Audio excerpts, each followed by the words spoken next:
Hey y'all, what's going on? This is J Marie Booklets, and today I'm coming to talk to you about calling a funeral home when someone dies. So, usually when, circle of life, people live, people die. And, somebody could be old and, the family is preparing for them to go. And then sometimes you just die unexpectedly and your family is just not prepared. Just like they're not prepared, like, because nobody, I mean, some when you get a certain age or you got health issues, your family starts preparing. But sometimes you prepare. Like, I got a friend that already has her burial, her plot next to her parents. She already paid for it. All that's done. They just got to put her in the ground. But most people, if it just something happens, you don't have any plans for that.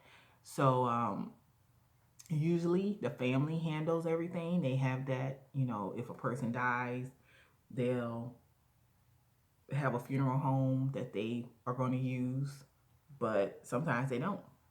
So because they just in shock. Sometimes they do it themselves, and those who do have one, they'll do it themselves, make their arrangements, but sometimes they won't. And so usually if that happens, then we will be involved, the unit secretaries. So the nurses will get the form to release the body to the funeral home. So let's say the family says, okay, we're gonna have them go to Smith and Smith Funeral Home, and but they can't. They're not gonna make the arrangements, or they have, but they need the funeral home needs to know when they can come get the body. So they sign the form to release the body to the Smith and Smith Funeral Home. Okay, and then the nurse gives it to you for you to call once they're ready. So once the patient has been cleaned, did postmortem care, patient has been cleaned up, patient in the bag, things like that. Um, you call. They'll usually tell you when to call.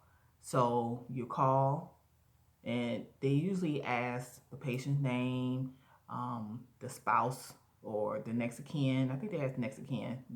So the patient's name, next of kin, their phone number. Do you have a release of body? They might what room.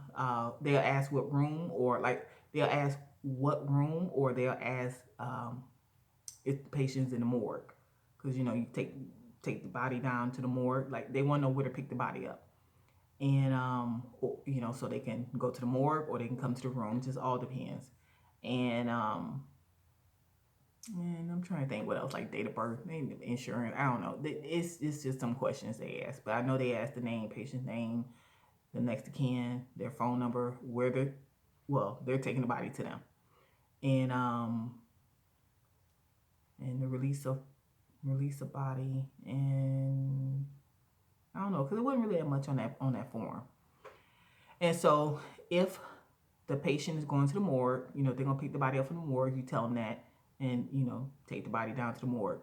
If the patient is coming, if they're going to pick the body up on the floor, then they might ask you, if is it are you ready? Like, is the patient ready to go? Are they cleaned up?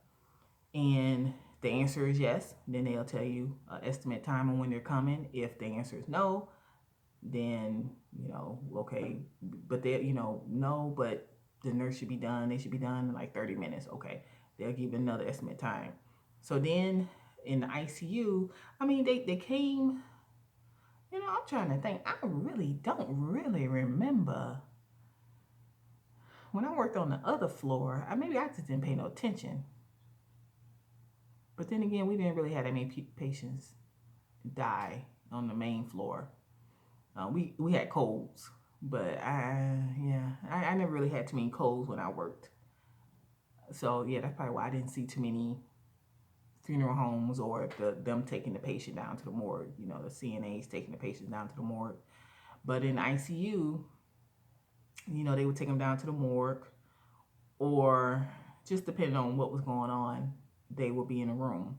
So if they came up to the room, to pick up the body, what I would do is because you see them coming.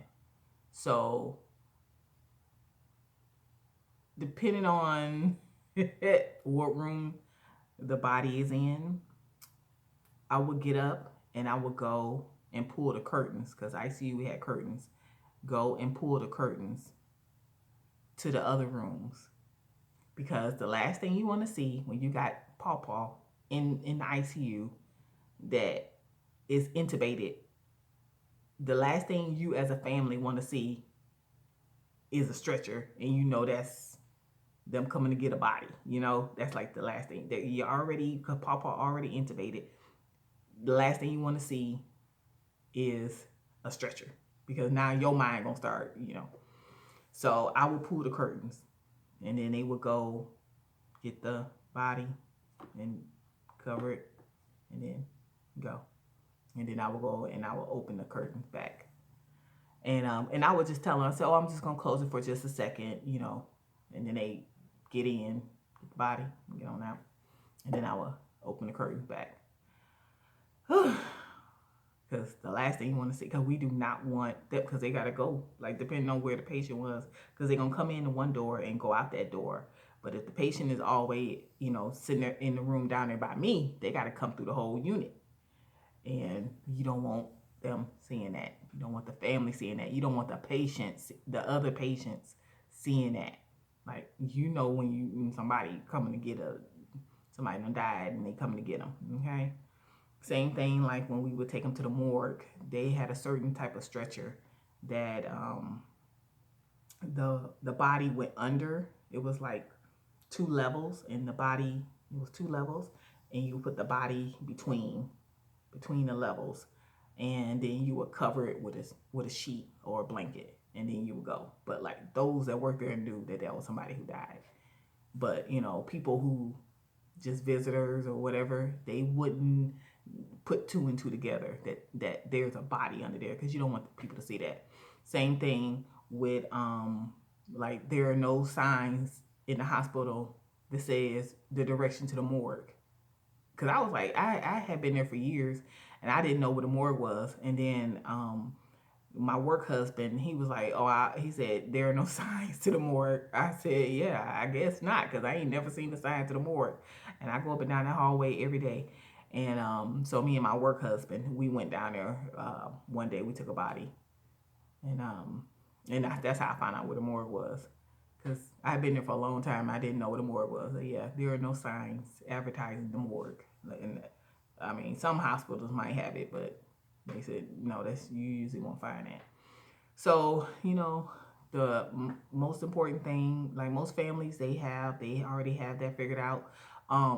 If you have a family that something happened and they didn't have a funeral home, I know at the hospital, the case management, they have a book, and I talked about it in another video about creating a standard operation procedure book. And so the case management, they created that. Every floor in the hospital, every unit in the hospital had this book. It was old as all get out, because I don't know when they created it, but it was set up the same way. It was probably a secretary who did it. It was set up the same way. It had, like, everything was the same. When I say ours was falling apart, it was falling apart because everybody knew where to go. And it had all the SNFs, all the skilled nursing facilities. It had the name and number, fax number, how much they charge a night, insurance they take, all the nursing homes, all the ALF, assisted living facilities. It had all that, like where they were located. And then it had all the funeral homes, their phone number, fax number. It had all the like transportation, like down here we got AMR, like the ambulance. They take the patients from one facility to another, or take them from the hospital to the ALF. It had their phone numbers, their fax numbers. It had all the clergy, so like the churches who, where the clergy could come to the hospital and pray for somebody, the priests, the rabbis, it had everything, like like every denomination you can think of, it had it. It had what else did it have?